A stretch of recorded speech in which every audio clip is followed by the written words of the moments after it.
Hello and welcome to Higher Thinking on Higher Ed. I am Sharlyn Carrington of Content Strong Communications, the communications and marketing leader of choice for universities, colleges, and nonprofits. Today, I'm excited to continue diving into the trends and the challenges encountered by leaders in higher ed, and I am super honored to welcome Dr. Dan Griffin to the hot seat today. Dan is the Vice President for Enrollment Management at Union University, where he leads undergraduate admissions and student financial aid within a Christ-centered academic mission. And with a strong track record in reversing enrollment decline and advancing institutional effectiveness, he brings strategic and financial insight from leadership roles at various colleges and universities. Big thank you again so much, Dan, for being here and for bringing your expertise to this conversation. How are you? I'm doing great. Thank you so much for the kind introduction. I wish my seat were hot. It is not hot. It is very cold. So That's I'm typically shivering. what happens here in Canada, but I tell you, we're going through a little bit of a heat wave right now. So likely, I'll heat you up. I'll ask you some questions and I'll keep you on your toes a little bit. There we go. So the first, I mean, really, the first question I like to ask is just a bit of a context setting. Set us up a little bit. Tell us a little bit about, your role as vice president for enrollment. Tell us a bit about how, your role integrates with the institution's broader mission and strategic goals. Yeah, good question. I get to serve as VP for Enrollment Management here at Union University. We're located in Jackson, Tennessee, so the South, where it is very hot outside, cold inside. I get to oversee traditional undergraduate admissions. So Union is very broad in its offerings. So we have adult and non-trad admissions, but those fall outside of my purview, although I do work closely with that dean.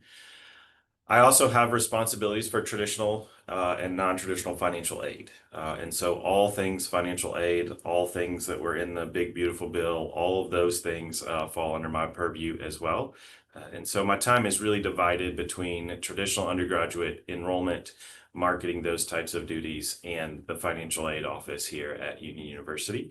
My roles historically have included things like marketing, the registrar's office, financial aid, admissions, non-trad. And so at Union, I do get to focus my time on traditional undergrad, which in a sense makes my job a lot easier, or you would think it would make my job a lot easier. But I think as we all know in 2025, enrollment in higher education is a tough duty. And Right. so it is a challenging job, by far the most challenging job I've ever had, including the last three institutions that I've served at. Some of that's our demographics. Some of that's just the timing of higher ed. Higher Right. ed in 2025 is a different landscape than it was in 2005. You probably didn't have to return phone calls back in those days. Students just showed up. Now you have to take a bus to their house and throw them on there and drive them to it. So it's definitely a different landscape. Well, I mean, I think you set us up perfectly for the second question, which is what's going on? What are you seeing? And certainly everyone, I want to say most people have talked about the same kind of shifts that everyone's seeing, but tell me a Yeah, little bit about what you're seeing and how that's impacting, your job. sure. Yeah, we had all heard about this demographic cliff for a while. It's here, and we're definitely seeing that here in Jackson, Tennessee.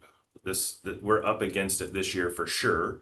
Right. I would say another thing that we're seeing in Tennessee, where we have what's called the Tennessee Promise, and so students can choose state institutions and go there for free. There are a few hoops they have to jump through, and so just the value of a college degree is taking on a different meaning in 2025, where what is a diploma worth? How do you sell your value and benefits of a private Christian higher education institution? And then the whole price sensitivity and what colleges are doing around that. We have a financial aid appeals process. Some schools call that a second look process, Right. where we in-house do a financial aid review for not all of our students, but a lot of our students. And what we're finding is a lot of students are having full ride offers at not only public institutions, but also private institutions. And so how do you manage that net tuition revenue? A lot of folks get wrapped up in a head count and what's your enrollment number. In reality, that doesn't mean a whole lot. You could have 900 students, you could have 450 students, you could have 200 students. I tell our team all the time, our net revenue goal is somewhere around 5.5 million for our incoming class. If you could find one student to pay $5.5 million, I could play a whole lot of golf.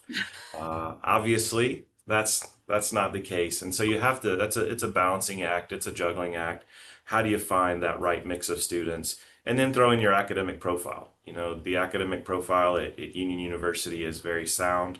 Uh, Old ACT, not new ACT. We're Right. looking at an average incoming ACT of 27. And so, how do you recruit that student who has a lot of options for the price point that Union offers? And so, balancing those things is quite different on a day-to-day basis. I think you, first of all, you brought up several very good points, and a few of them I'm going to touch on in later questions or in a few minutes. But I mean, you talked a little bit about the value piece. Everyone certainly is talking about the value piece when we're talking about higher ed, and balancing this idea of, the price sensitivity when you have students who are looking elsewhere because they can't pay for the price tag, even though your institution may offer so much. Tell me a little bit about, how you are defining that value as a result. How are you defining that? I don't know if it's a storytelling tactic that perhaps you're using, but tell me a little bit about, understanding that the value is taking on a different meaning. How are you defining your value to your audience? Yeah, that's a great question. And we spent an immense amount of time on this probably a year and a half, 2 years ago in the summer, where we didn't only talk to current students, we talked to prospective students, we talked to faculty, staff, Right. administrators, and we really put together, we have a course that we use for our admissions counselors where we can share our values and benefits with them. And Okay. so, campus safety, huge for us. One of our strongest competitors is a public institution about an hour away from us. Their campus isn't very safe. And so, if we know that we're up against that institution, we're going to share the safety of our campus, the safety of our city. If someone is looking at a smaller institution versus a larger institution, you can't change that. Well, I guess you can change that over time, but right now you can't change that value of having small classrooms. Our Right. student to faculty ratio is 9 to 1. Is that a model that can survive in higher education 30 years from now? That's yet to be seen. But what we know is when we have a prospective student in our midst, you're going to have a meal in your faculty home. The data suggests 98% of our students do that. And so we're going to share off our small classroom size. We have on our tours, we'll have parents ask, where are your large classrooms? They don't exist here. We don't have a Right. classroom that can seat more than 70 folks. So we took all of those values and benefits, we put them into a course, we share those with our enrollment counselors. We talk to them a lot about those values and benefits. And then our core values aren't something that we put in a brochure. It's not a banner that we hang on our campus. Those are Right. things that we live by, whether that's excellence driven, people focused, Christ centered, future directed. Those are things that not only our current students know, but when you come for a tour and you walk away from our campus, we want you to know those things. And so we put a lot of effort and energy into those values and benefits because we know at the end of the day, a family is going to choose to pay $20,000 to go to a place like Union or $30,000 to go to a place like Union, or they're going to go for free somewhere here in the state or outside of our boundaries as well. And so making sure that we know what those values and benefits are and we cast that vision is really critical to our success. I think that's a really great answer and a really great examples, quite frankly, of my next question. But just this idea that you're, able to really clearly articulate and define your value proposition and equip those people who are on the front lines and doing that one-on-one work with prospective students with the right messaging so that they can move that forward and move towards your overall enrollment goals. But my next question, and I feel like you've answered it a little bit, is, what's working really well, and clearly I would have to assume that that is part of your strategy right there that is working really well. What else has kind of yielded positive results in your efforts recently, and where are you still kind of encountering challenges or gaps? Sure. So we've put a lot of effort and energy into our campus visit experience. We know that that is going to impact most students' decisions. And so whether that's hiring the right student ambassadors, whether that's training the right student ambassadors, whether that's Mhm. hiring the right people to work in enrollment management or train those people, we're putting a lot of effort and energy into our campus visit program. We Right. have a director for campus visits. She's at the Disney Institute this week, learning what makes our visit experience magical and how can we make it more magical. Uh, I'm in higher ed, have been for a really long time, as you can tell. What little hair I have left is gray. What I have learned is that campus visit experience is vital to your process, and you have to keep learning and evolving. This industry Right. keeps evolving and changing. Students' wants and desires keep evolving and changing. And so, we talk a lot about where they eat, live, and play. And so, Union is uniquely equipped. We have residence halls where every student has their own private bedroom from the time they're a freshman to the time they're a senior. There are no large community bathrooms, those types of things. And so that's something that we have to promote on our tour. It's something that we show off on our tour. That's something that probably will stand the test of time. But there are other Hmm. things like your dining facilities on campus. We're somewhat limited in those. We have a couple of grab and goes, but we're not like a lot of campuses our size where they have the Chick-fil-A or the Cadobas or Right. whatever. And so we do show off our dining facilities because a student is going to be in there 2 to 3 times a day. And our main dining facility is amazing. And so we're going to take advantage of those types of things. We have a brand new wellness center. That's something that, is going to be on the campus tour. Anything where a student can put themselves in the position and say, oh, I really like what's happening here. And they can feel our mission throughout. Right. Right. I love that building. Well, I mean, I see a lot of things with that. I mean, my friend, one of the questions that came up to me as you were talking was this idea of as we watch higher education become so digital and we see so many new options for people to pursue their education online and not necessarily have to physically be in a classroom. I wonder if that impacts at all your strategy around really reinforcing look at the experience you have when you're here physically as part of the community. You may not you don't necessarily have to answer that unless you think you have an answer, but Yeah, no, we talk a lot about that experience. And so I was a non-traditional adult learner. I went to college to play baseball, and I tell people all the time if my ERA would have been as low as my GPA, you wouldn't be talking to me in this format today. It would have been a totally different career outcome. And Mhm. so got hurt, quit, adult learner. And so I'm a firm believer in the online model of higher education. Right. But I also think there's a place for that experience for that 18 to 22-year-old who we Yes. know their values are being shaped. We talk a Right. lot about Union being a greenhouse or a graveyard for your faith. And we Yeah. believe a lot in that experience of that 18 to 22-year-old and how they're being shaped. And where do you want your son or daughter to be shaped? Who do you want them to be shaped with? Right. Faculty are a key component of this experience. It's a lot like selling Disneyland. If you haven't been there, you don't know what you're getting into until you're there. Yeah. With a used car or a new car, you can go and you can drive a BMW and you can, drive the Ford Escape and you can make your decision based on the features and benefits of those vehicles versus the price. Higher education is completely different. You might get a Right. day, you might get 2 days. Some of us still do Mhm. overnights. It's not as popular as it once was.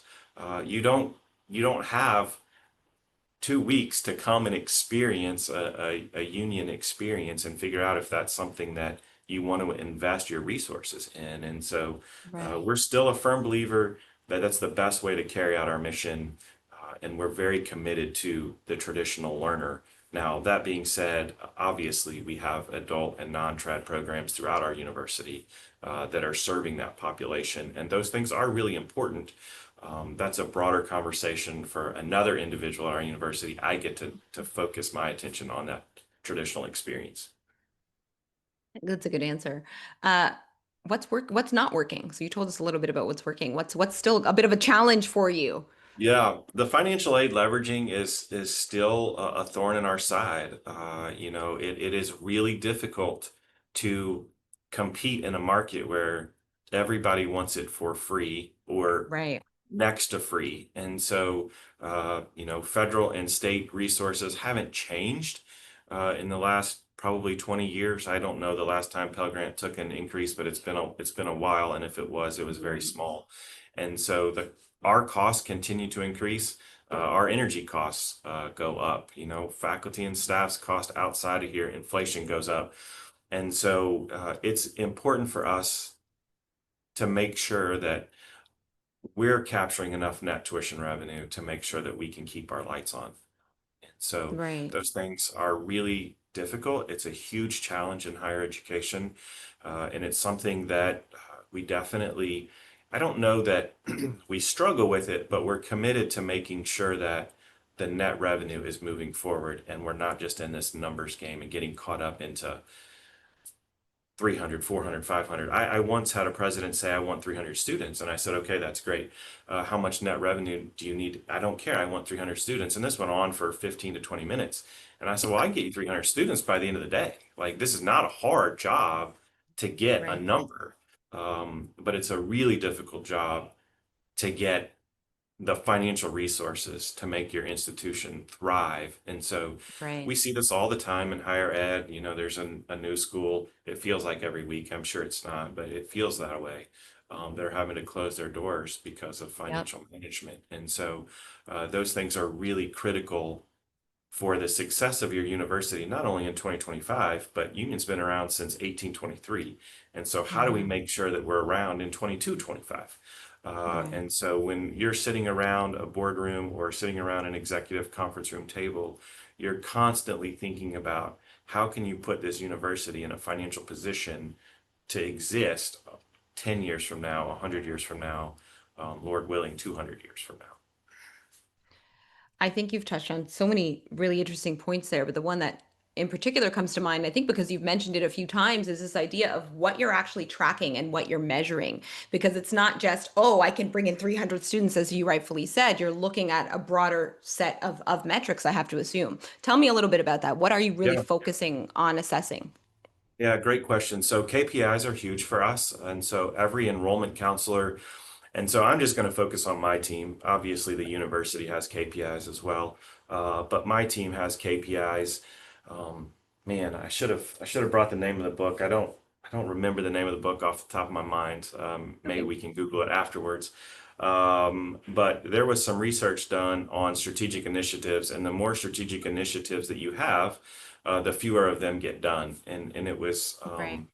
quite interesting to me because coming out of an enrollment management background, you're taught to put these big, elaborate enrollment management plans together. And so it's kind of what I had done throughout my career. And so we kind of reined that back and we focus on a handful of what we call wildly important goals. And so headcount is in there because that is important to our institution. We do want students. Our average ACT is really important to our campus community. Our net tuition revenue is also really, really important. And so we use those as kind of our three wildly important goals each year. And then we have some key performance indicators. So we have a scholarship competition that both drives revenue and ACT. And so making sure that those applications are on track throughout the year. You know, I'm sure I haven't listened to all the podcasts yet, but I will. I've listened to a few of them, and I know that some of us talk about the funnel and how we manage that. And so, Mhm. you know, part of our KPIs are inquiries as well as applications. We also use a contact report, you know. I don't know if the phone is dead in 2025. I'd like to think it's not. I still use it, and I still have Coming students back. that I still have students that leave me a voicemail every day, and so there are still students that want to pick up the phone, and so setting those key performance indicators for those contact reports as well, phone calls, emails.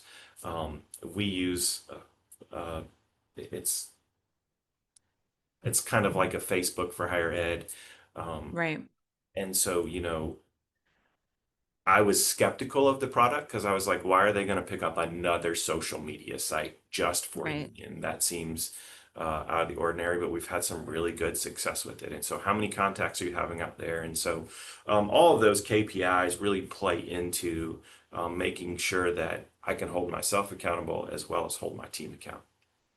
I think we're seeing that across the board. I mean, we speak so much about this idea of digital disruption, but really having to look at the balance of people are bombarded by so many messages. They don't want to have to dig through things. They want things directly at their fingertips. And honestly, sometimes, especially now, we're seeing that with the new generations coming up. Sometimes talking to a person is much easier than having to go and search for the information, even though it is supposedly at their fingertips. I think we're definitely seeing a return to that and more of a continued importance on that if it's not face to face, but this just idea that there is a one-on-one and there's someone that I could speak to get the information that I need or that they need right away, right? So I think that's a really great point in terms of, what you're measuring and what you're looking at. In looking at the next 6 to 12 months, what's really important to you? What's your, I don't know, primary objective or the things you're really looking towards over the next few months? Yeah, so fall travel is huge for us. And so, we'll have a meeting in the next week or two to set our fall travel schedule, make sure that we're maximizing that fall travel. So, travel is really hard on admissions offices because so we have Right. 8 enrollment counselors, 7 enrollment counselors. And so in the fall, a lot of those folks will be gone on the road, meeting students, making sure that we're maximizing their time, visiting influencers, visiting schools, those types of things. But it Right. also leaves a burden inside of our office because now they're not here to welcome guests. And so, next 6 to 12 months, making sure that we're maximizing their time on the road. We're also going to take a long overhaul of our financial aid leveraging strategy. I know a lot of colleges use leveraging partners. I've used several in my career. I also got my start in the financial aid office. Unlike most VPs for an enrollment come out of the admission side, I came from the dark side. I came from financial aid. And so kind of learned those strategies along the way. And so we want to take a good long look at those and how can we use AI to really service union better in that regard. I know AI is a hot topic in higher ed. The faculty side of the house don't want anything to do with it. The business side of the house, we use it a lot in our day-to-day operations. And so, Mhm. how can we use AI more and more efficiently and make our office more efficient so we can have those meaningful relationship building conversations with students? Mhm. We all have task lists, we all have to-do lists, our counselors have to plug through this list. How can we use AI to expedite that process? Inquiry cards. I came in the other day and our student worker was hand entering 200 inquiry cards, and I was like, there has to be a better way A better in way for sure. 2025 to make that happen. And so, in the next year, we really want to explore those AI opportunities to figure out where are we lacking. There is no shortage of higher education companies that want to help you. I could probably answer 100 emails a day with folks that want to help us. And so taking a look at those and making sure that we're utilizing our marketing dollars in the right way. We had a meeting with the marketing team yesterday, and we have some unique challenges, but also some unique opportunities with personnel. And so I said, what do y'all think about a zero-based marketing budget? Some of these vendors we've used since 1823 because we just Right. write a check every year. Is it time to sit back and say, okay, let's take everything off the board. Let's reevaluate everything that we're doing and account for every dollar. And so it's a bold initiative. Can we pull it off? I don't know. There's going to be some things we're just going to be scared to pull the plug on. But what we know is there's significant dollars being spent on the marketing side. And what Hmm. we know in 2025 is you can really manage your ROI on those things. And so let's take advantage of the tools that we have in 2025 to make sure we're maximizing our dollars. I think you bring up a brilliant point and one that certainly some of your other colleagues across the board have kind of shared with me is this idea that because we have tools like AI, several different tools that are out there, you can reach the people you're trying to reach at much faster rates in many more cost-effective ways than you could have before because of these new tools. And the challenge almost is figuring out which tools are going to work the best in your ecosystem and how you're going to be able to leverage them the ways you need to leverage them to do that and to reach that end goal of yes, connecting with the people you're trying to connect with, but also saving those resources, right? Which we know is a big issue. Um, I mean, my last question is my magic wand question. This is the question. Some people are always super excited to answer it. Some people are terrified or they feel like it's a really challenging question. I don't think it will be challenging for you. If I give you this magic wand right now, we're going to pretend my pen is the magic wand, and you can resolve one big major challenge in your world right now in enrollment management without any constraints. What would it be and why? And what would it mean for you if you removed that barrier? Yeah, so I'm going to take the opportunity with my magic wand to handle two requests. Yeah. One, I have a space issue in our office. We're very segregated in our office. I have half on one side of the hall, half on another, half are divided by a Hmm. wall, and so and it's a really small space. So if we have more than two families visit, they're sitting on top of each other. And so Right. magic wand request number one is new space for the admissions and financial aid office. And I would even love to include the non-trad office in that as well, because we really do partner with them in a lot of ways. You know, we talked about AI Right. earlier. When we get lists, some of those names go to the non-trad side of the house. And so there is overlap with travel, with just marketing and brand ideas and those types of things. And so a bigger and better space for our team, I think, would really benefit the university well. And so we have a master plan where there is an emissions building a part of that plan, and so hopefully we get to wave our wand, and that's a reality Make before that happen. I retire. But the second is just what I shared earlier about what does a college degree mean in 2025, Right. and how can we I hate the word sell, but that's what we do. Admissions is sales. And so how do we sell a family on what we're doing for the price point that we're offering it at? And so it continues to be one of our biggest struggles. I wish I had a magic wand. Um, one of the things that I have told my colleagues and others is if a consultant comes in with a silver bullet, run as far away from them as you can, because there just isn't one in this business. We don't There is. have Charlotte's magic wand. Like there just isn't one in this profession. One, because we're all different and we're all unique and That's we all it. have different ecosystems. And That's it. so when somebody comes in with this one size fits all, it Doesn't just work. doesn't work. At a previous institution, I came into my role and the interim president said, the consultant has promised us 300 students. And I said, can I see the contract? Where's the out clause? Because we need to Yeah. get out of this immediately because there are no guarantees in our world. And that was, before it got hard. Right. And so there just isn't that silver bullet. I wish there was. Um, but that leads to conversations like this and a podcast where we can all learn from one another and implement ideas. And you know, yes, we're competing against one another, but all of us have the same united mission of promoting higher education. And how can we rally around that in 2025 and learn from one another? I think you hit the nail on the head right there is the value issue is a shared problem across the board where people are prospective students and families for some reason are seeing less and less value in higher education when frankly to me there's more to be had. And how do you collectively the sector, how can we change that conversation around? Yes, we understand there is a cost implication, and it's not a cost implication, as you rightfully said, just for one individual. These are families who have to come here and really look at what this means for all of them. But thinking about, once again, across the board, the benefit of higher education and how it impacts the entire family and the community in the long run, right? So I think you hit the nail on the head there. Is there anything else I failed to ask you that you were super excited to talk about or wanted to mention before I let you go?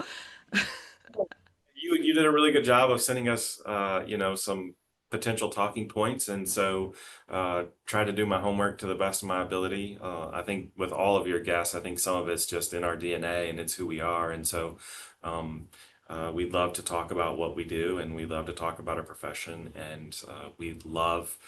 I mean, we do this to see students come to an institution like ours and graduate with a degree and go on and do whatever it is that God has called them to do. And so I just thank you for Right. giving us this opportunity, this platform. This was really fun.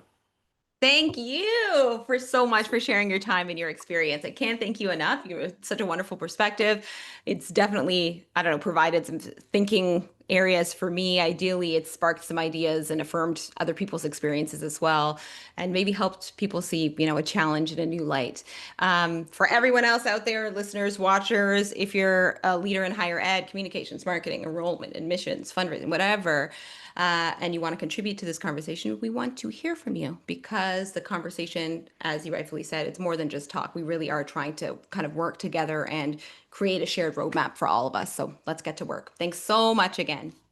Yeah, thank you so much. Have a great day.